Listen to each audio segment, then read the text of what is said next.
ఈ వీడియో ముఖ్యంగా అమ్మల కోసం అండి. ఎవరైతే అమ్మలు ఉన్నారో వాళ్ళు ఖచ్చితంగా చూడవలసిన వీడియో. అండ్ ఆఫ్టర్ డెలివరీ కూడా అండి.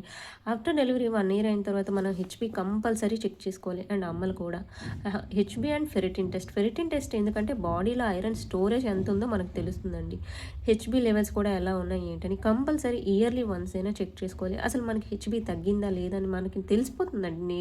మనకి ఈ రోజు మార్నింగ్ లేవలేం, చాలా నీరసంగా ఉంటుంది, కాళ్ళు చేతులు లాగేస్తున్నట్టుంటాయి, మన నోరు నుంచి బ్యాడ్ బ్రీత్ వస్తుంది, మన స్మెల్ చాలా కొంచెం బ్యాడ్ బ్రీత్ వస్తుంది, ఉదయాన్నే లేవాలంటే లేవలేం. సో ఒకసారి ఇయర్లీ వన్స్ అండి హెచ్‌బీ అండ్ ఫెరిటిన్ టెస్ట్ చేసుకుంటే మన ఐరన్, మనం ఏం తినొచ్చు, ఏం తినకూడదు, ఎలా ఉండాలి అన్నది మనకు తెలిసిపోతుంది. సో హెచ్‌బీ బిలో 10 ఉంటే డాక్టర్ అడ్వైస్తో పాటు ఐరన్ రిచ్ ఫుడ్స్ కూడా తీసుకోవాలి. ఐరన్ రిచ్ ఫుడ్స్ ఏమేమి తినాలి ఏంటి, నాకు కూడా హెచ్‌బీ తక్కువగా ఉంటే నేను కొన్ని ఫుడ్స్ తినడం వల్ల కొంచెం ఐరన్ అనేది ఇంప్రూవ్ అయ్యి, కంపల్సరీ మన ఐరన్ రిచ్ ఫుడ్ తిన్నప్పుడు విటమిన్ సి టాబ్లెట్ అనేది కానీ, విటమిన్ సి ఫుడ్ అనేది కానీ తీసుకోవాలండి.